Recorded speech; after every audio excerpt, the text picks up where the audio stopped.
Obrigado a você que está sintonizado na TV Polo, canal comunitário de Cubatão. Estamos começando mais uma edição do nosso Papo na Polo. Bem, gente, esta semana é nosso convidado o vice-prefeito eleito de nossa cidade, engenheiro Pedro Sá, está aqui para falar um pouquinho da comissão de transição e um pouquinho também do que esperar da nossa cidade no próximo ano. Uma comissão é montada e o Pedro vai explicar para nós como é que tudo isso funciona. Queria agradecer ao Pedro por ter aceito o nosso convite, é uma satisfação recebê-lo aqui da TV Polo. Olá Marcelo, olá você que nos acompanha. Eu que quero agradecer, que é um prazer estar aqui, é um prazer conversar com você, munícipe que está interessado, que procura saber o que acontece na cidade. Pode ter certeza que para mim é uma alegria, eu que agradeço a oportunidade de estar aqui para a gente falar um pouco sobre como nós vamos tirar do papel aquilo que a gente projetou durante a campanha e como a gente vai fazer de fato a vida das pessoas melhorar. Certo. Pedro, é o seguinte, a gestão de um político eleito começa em janeiro mesmo? Não, a gestão, na verdade, começou no dia 3, quando eu e a Demário começamos a trabalhar, pensando em tudo que é necessário fazer, pensando na questão operacional. E aí, a sintonia que a gente construiu antes do processo eleitoral, durante o processo eleitoral e agora que passou, é que tem permitido que eu acompanhe muita coisa da questão operacional e, ao mesmo tempo, ele viabilize acessos políticos que vão facilitar o nosso trabalho, principalmente no ano que vem. E que a impressão que dá isso, né? A gente que acompanha o dia a dia da política, a gente percebe o seguinte, terminou a campanha, terminou a eleição, venceu a eleição, mas no dia seguinte já tem trabalho como se estivesse trabalhando já na função, embora não tenha sido empossado, porque os compromissos já começam a aparecer, a organização do governo já começa a aparecer. E falando em organização de governo, a gente sempre ouve falar em comissão de transição, né? Que é algo importante, que a gente nunca sabe se é uma cortesia, uma corte de cavalheiros ou é uma obrigação legal. Você podia explicar para a gente? A comissão de transição, ela é prevista na lei orgânica do município, porque ela estabelece regras básicas para uma relação entre o prefeito que vai assumir e a gestão que está se encerrando. É importante que quem vai assumir saiba o que vai receber, qual é a condição das finanças do município, qual é a condição da área da saúde. E além de saber qual é a condição do que está aí, já comece a fazer ingerência, por exemplo, na programação na área da educação.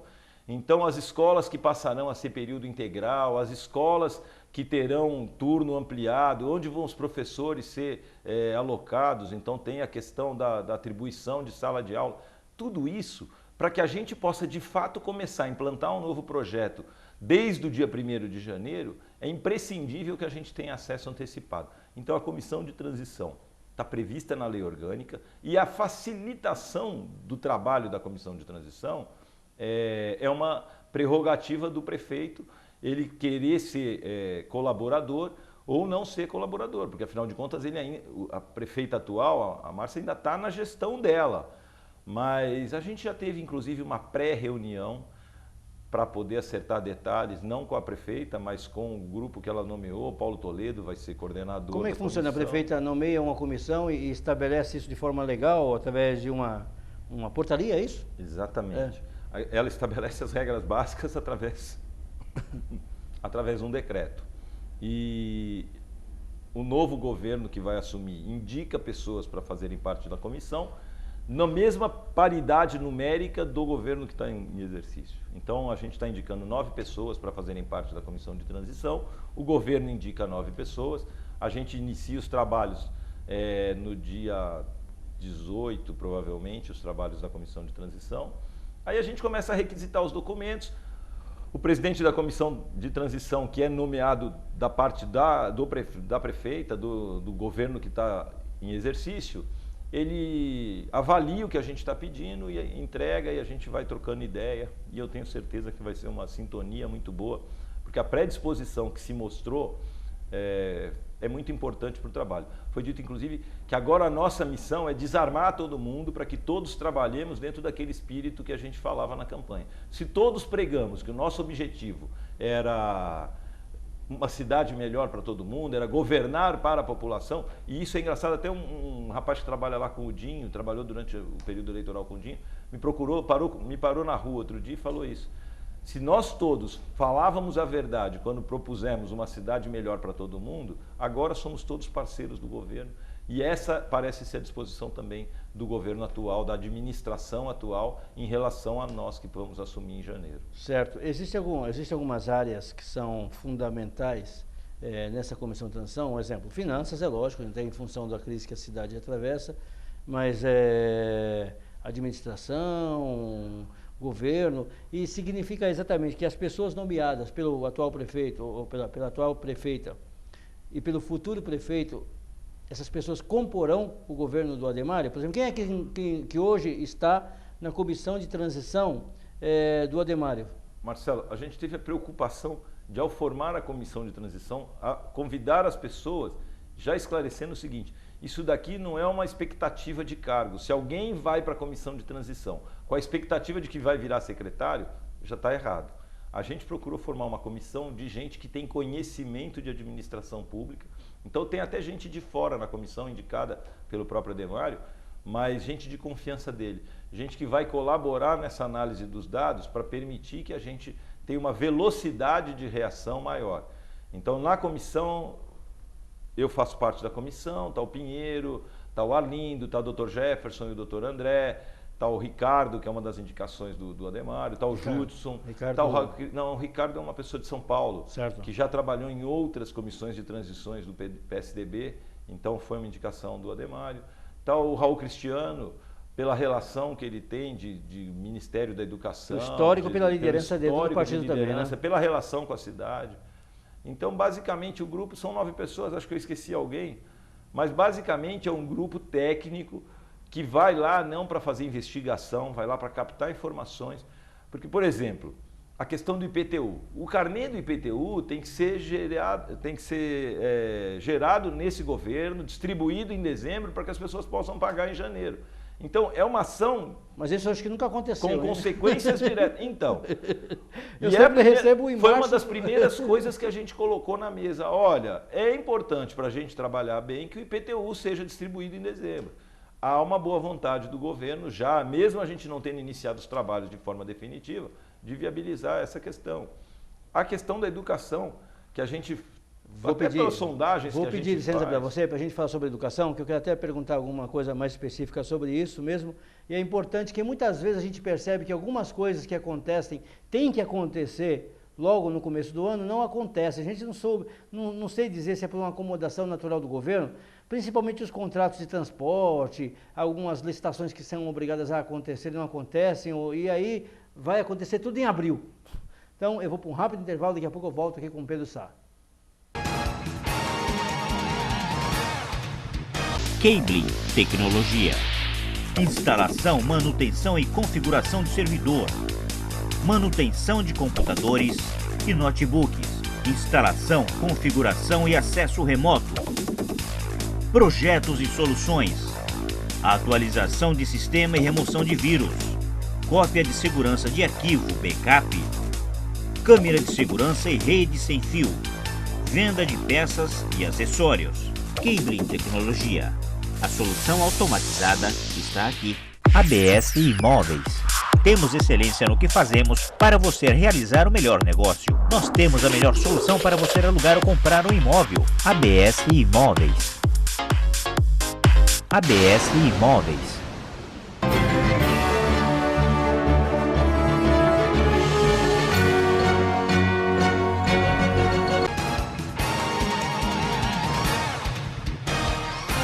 Estamos de volta para o segundo bloco do Papo na Polo. Nosso convidado da semana, engenheiro Pedro Sá. Pedrinho está aqui conversando com a gente, falando da comissão de transição.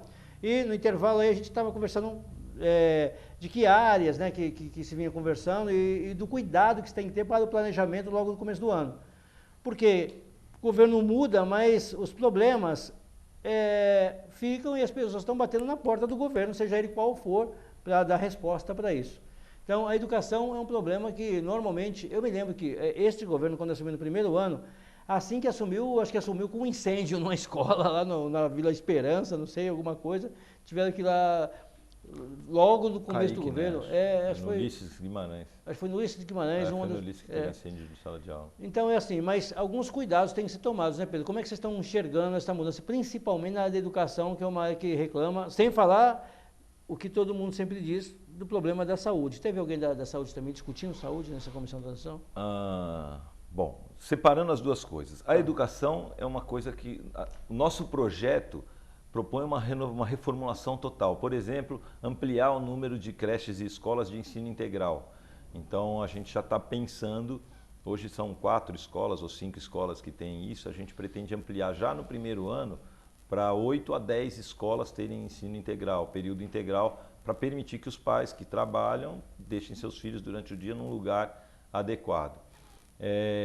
O nosso projeto vai muito além disso daí. A gente quer realmente criar novas oportunidades para o jovem e para as crianças. Então a gente tem conversado com professores, conversado com diretores, já com a intenção de mudar a própria consciência do professor. Falar o seguinte, tem que ter um comprometimento com o resultado. Acho que é isso. A pergunta é essa. Houve uma acomodação, e eu vou, em razão, não sei, da falta de salário, dos problemas com salário, houve uma acomodação do funcionário, o funcionário está desmotivado. A nova gestão vem com a motivação, mas ela vai encontrar um funcionário desmotivado. Como é que vai fazer esse... Vamos lá, gente. Dentro desse espírito, tem uma coisa que a gente descobriu, por exemplo, o professor que dobra.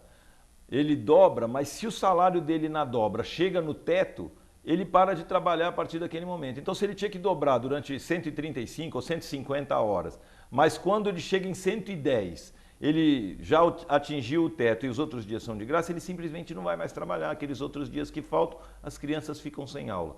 Então, não existe comprometimento. O desânimo e o desinteresse da administração em ser parceira do funcionário, dos professores especialmente, gerou essa falta de compromisso com o resultado.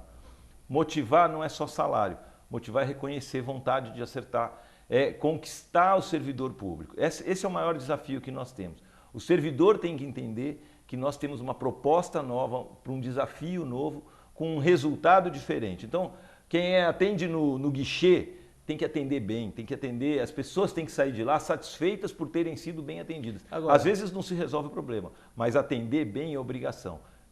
Formar jovens e crianças mais bem preparados para o mercado de trabalho é uma obrigação do professor. Mas está desanimado, mas absenteísmo é um problema. A gente primeiro vai conquistar o professor. O professor que não entender isso, que não quiser se comprometer de fato, aí a gente vai adotar as medidas legais para dizer o seguinte: ou você se compromete com a cidade e com o resultado com os alunos, para que a gente garanta um futuro melhor para as crianças e para os jovens, ou então você vai embora. Porque não dá para continuar aqui sendo, eu vou lá, trabalho meia dúzia de dias e os outros eu não trabalho, mesmo que desconte não tem problema. Não dá. Ou a gente tem todo mundo trabalhando na mesma direção, ou então tira do time quem não servir para o time. Mas não é essa a nossa intenção. A nossa intenção é conquistar essa motivação, é acender o fogo que todo mundo tem dentro de si, de fazer de fato as coisas acontecer. Agora, Pedro, dentro dessa questão do projeto de transição, até chegar nesse ponto, demora um pouquinho, né? Porque vocês precisam entender mais ou menos como é que vai ser esse processo de transição também do modelo, né, de gestão que vocês estão propondo. Isso demora um pouco. Isso demora muito, mas tem uma coisa, todo mundo está cheio de esperança. A gente está vivendo um momento tão crítico que o servidor também quer a mudança, o servidor também quer se comprometer com essa nova cidade. E a gente está fazendo, então, atraindo o servidor, claro que isso demora, mas isso espalha, igual o rastilho de pólvora, igual fofoca. A hora que as pessoas veem que quem está assumindo o governo tem um compromisso diferenciado, não é interesse, é compromisso com o resultado, isso vai garantir a motivação. Eu tenho certeza, porque a maioria dos servidores está esperando isso. É a oportunidade de fazer bem feito, de ser reconhecido, para poder depois cobrar. Não é só questão de cobrar salário, é muito mais do que salário. Você acha que assim, é lógico, o servidor tem vários problemas, está sem cesta básica, sem cartão, tem uma desmotivação natural. Então você tem quer dizer, é um desafio realmente motivar o servidor. Outro desafio que eu acho importante, e eu não sei até onde vocês estão apurando, é a questão da área da saúde, que foi o que foi muito discutido na campanha, e foi plataforma de muita gente resolver o problema da saúde. Então, o servidor, na verdade, assim, foi assaltado. Só complementar. Porque tirar... Só para complementar. Nessa questão da saúde, a transição, essa comissão de transição, será que vai ter as informações necessárias para entender o que aconteceu? Marcelo, então, primeiro para o servidor foi assaltado. Quando tirou o cartão servidor, que era parte do salário, aquilo estava incorporado no padrão de vida da pessoa, tirou a cesta básica, imagina que você tirou quase R$800, ou até mais do que R$800 de cada servidor. Um servidor que ganhava R$2.000, R$2.300, você tirou 1/3 do salário. Então, isso maltratou demais o servidor e isso a gente vai resgatar rapidamente para garantir que o servidor tenha uma condição, pelo menos, de se manter na situação que ele existia. A questão da saúde, ainda que a comissão de transição, que como eu disse, eu entendo que vai facilitar a nossa vida, mas independente disso, a gente sempre teve uma boa relação com todos os servidores, com as estruturas da saúde. Então a gente tem uma noção do que está acontecendo. Mais que isso, o fato do Ademário ter uma ação política muito forte permitiu, por exemplo, que 15 dias depois da gente vencer a eleição, a gente fosse recebido pelo ministro da Saúde, onde a gente discutiu a questão do hospital de Cubatão. A gente já discutiu, por exemplo, também por conta do Ademário ser do PSDB, Mourão ser do PSDB, a gente teve a oportunidade de conversar com o Mourão sobre a questão da saúde regional. Não adianta eu resolver o problema do hospital de Cubatão, se todo mundo estiver sem hospital, aqui vai ficar entupido de gente e não vai funcionar bem. Eu vi o Mourão reclamando exatamente disso, que da mesma maneira que a gente, quando estava bem, reclamava aqui da nossa condição de receber pessoas de fora, ele também reclamava às vezes de receber pessoas do Litoral Sul, que tinham poucos hospitais, e aí ele falou assim, não, eu quero que todo lugar tenha, porque aí todo mundo atende todo mundo bem. Exatamente. Então é uma reclamação de todo mundo. É a agenda metropolitana. Isso é agenda metropolitana. Assim como o transporte, a gente tem que cuidar todo mundo junto, porque existe uma integração permanente, gente que mora num lugar e trabalha em outro. A questão dos hospitais também é fundamental que cada uma das cidades, Mongaguá, Itaém, Peruíbe, Praia Grande, Guarujá, todas as 9 cidades tenham uma ação de um hospital que funcione, que já tem do básico. Depois, os centros de especialidades pode ser numa cidade, atendendo mais de uma cidade, mas tem que ter uma agenda coletiva metropolitana para a questão da saúde, que já começou a ser trabalhada. No dia da eleição, a gente encontrou com o Mourão na televisão e depois a gente ficou mais de 1 hora reunido discutindo essa questão da agenda metropolitana da saúde. Então, o fato também de 7 prefeitos da região serem do mesmo partido vai facilitar a questão da agenda metropolitana, não perder o foco. Então a gente tem que trabalhar muito pela cidade e pensar que o entorno também tem que estar melhorando junto para que a gente não fique sobrecarregado.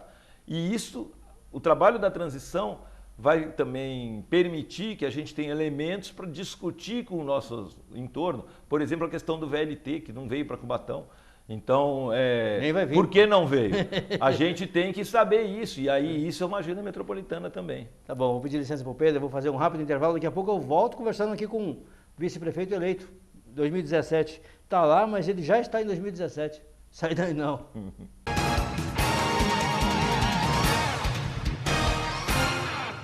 Cabling Tecnologia. Instalação, manutenção e configuração de servidor. Manutenção de computadores e notebooks. Instalação, configuração e acesso remoto. Projetos e soluções. Atualização de sistema e remoção de vírus.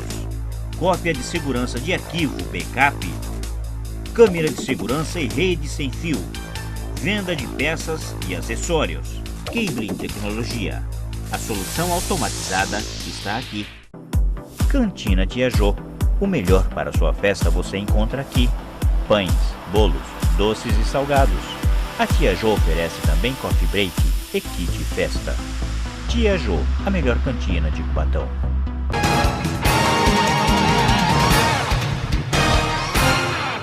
Estamos de volta para o terceiro bloco do Papo na Polo. Você já sabe, o nosso convidado, engenheiro Pedro de Sá. A gente está conversando aqui sobre a comissão de transição.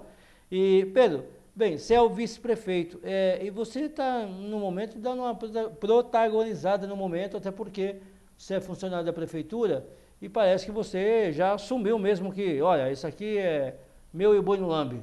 Não gira uma ciumeira, não, vamos dizer assim. Então, se olhar por esse lado, você está protagonizando alguma coisa, poderia até gerar. Mas eu estou cuidando da parte operacional, enquanto o Ademário cuida da questão política e institucional.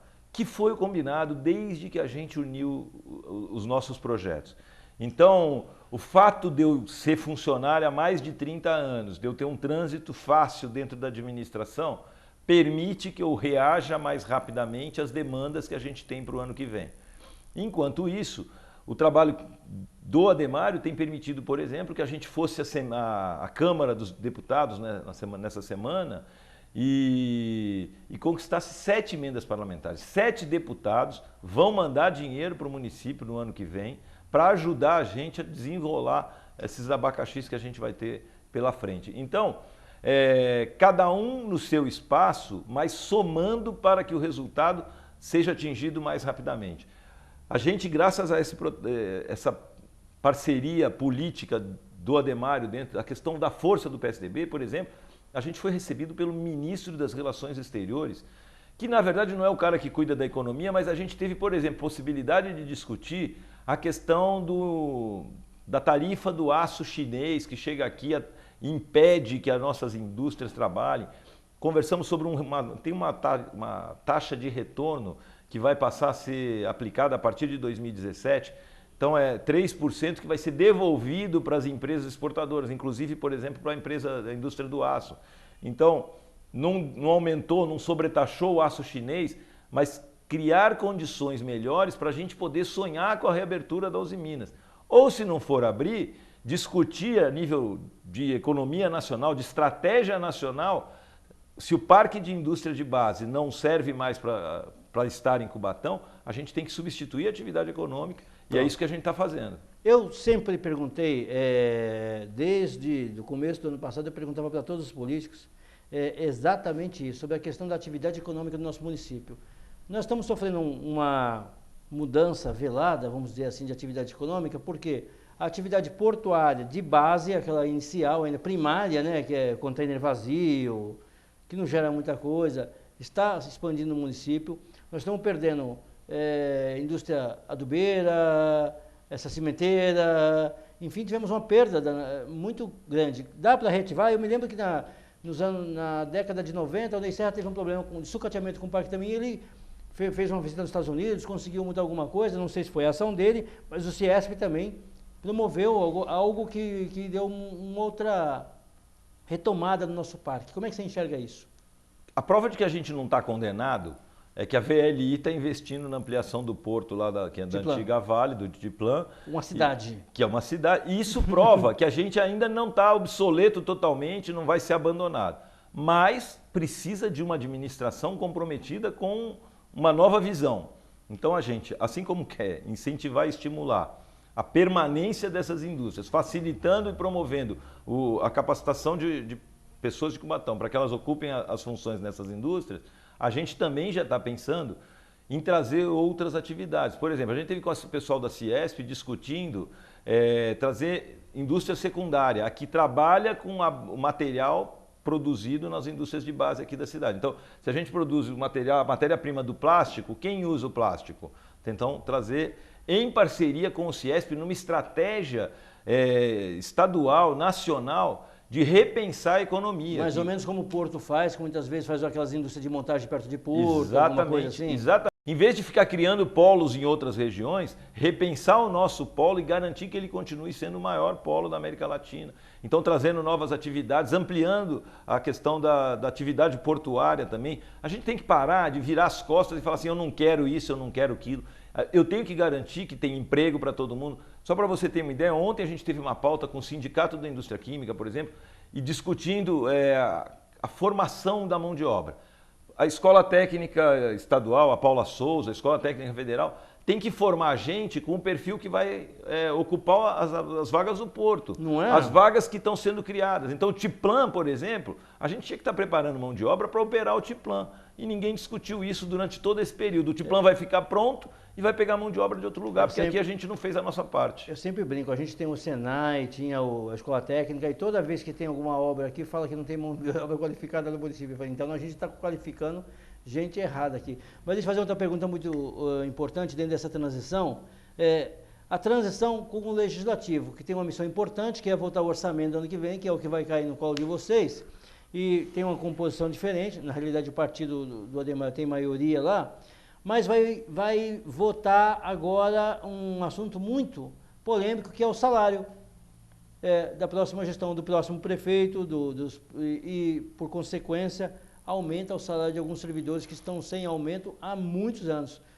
Como é que vocês vão enfrentar essa condição dentro deste momento de crise que a gente vive? Então, Marcelo, a verdade é assim, o salário do prefeito não é reajustado, não é corrigido a inflação há mais de 12 anos. 14 mil hoje. 14 mil. Quem estava no teto há 12 anos atrás teve um achatamento salarial, porque em 12 anos não teve nem a correção monetária da inflação. Então teve um achatamento. Ah, mas era muito?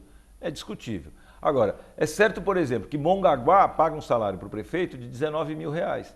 E aqui não dá para ficar mais 4 anos pagando 14, porque o salário do secretário começa a ficar defasado, o salário do diretor começa a ficar defasado, e a mão de obra de melhor qualidade, que precisa transferir conhecimento para a nossa cidade, acaba não tendo interesses em outra. Ela é mais valorizada na iniciativa privada e ela vai embora e sobra para a iniciativa, para o poder público, coisa mais desqualificada, digamos assim. Como é que enfrenta isso, Pedro? Porque assim, nos dias de hoje é muito difícil você dizer para a população, assim, olha, nós vamos aumentar o salário, onde está um pedido nacional, um clamor nacional para abaixar, e eu sei que está com problema mesmo o salário. Eu acredito que os salários do nosso município, tenho amigos que trabalham lá que não tem um salário nada exorbitante em relação até ao mercado de trabalho mesmo.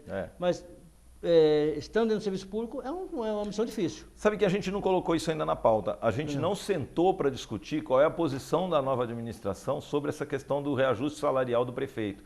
Não sentou com os vereadores para falar sobre isso. Mas a gente é sensível, por exemplo, que a gente tem mais de 5 mil desempregados. Discutir reajuste de salário, quando você tem uma massa de desempregados muito grande, pode ser um ônus político momentâneo. Porém, outras ações que a gente já está implantando, por exemplo, diminuir o tamanho do governo. Hoje são 18 secretarias, a gente deve ficar com 10 ou 12 secretarias. Diminuir toda a estrutura de cargos de confiança, não ocupar todos os níveis de chefia, talvez eliminar um nível de chefia para diminuir a massa da estrutura e poder facilitar o trabalho. Então, às vezes, esses reajustes possíveis de acontecer não vão aumentar a folha de pagamento, porque outras ações de correção na estrutura administrativa, que ela é muito pesada hoje, vão compensar isso e até aliviar o custo pro contribuinte. Tá bom. Francisco já levantou a placa lá de final do programa, então eu queria agradecer ao Pedro aqui.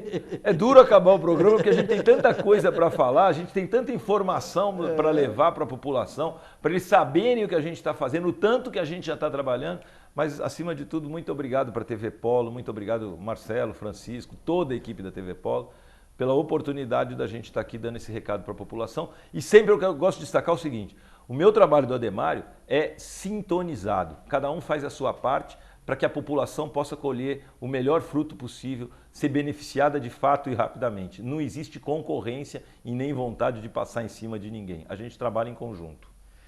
É isso aí, gente. Eu espero que vocês tenham gostado dessa edição. Nós ficamos por aqui. Mais uma vez, obrigado ao Pedro. Até a próxima. Tchau, tchau.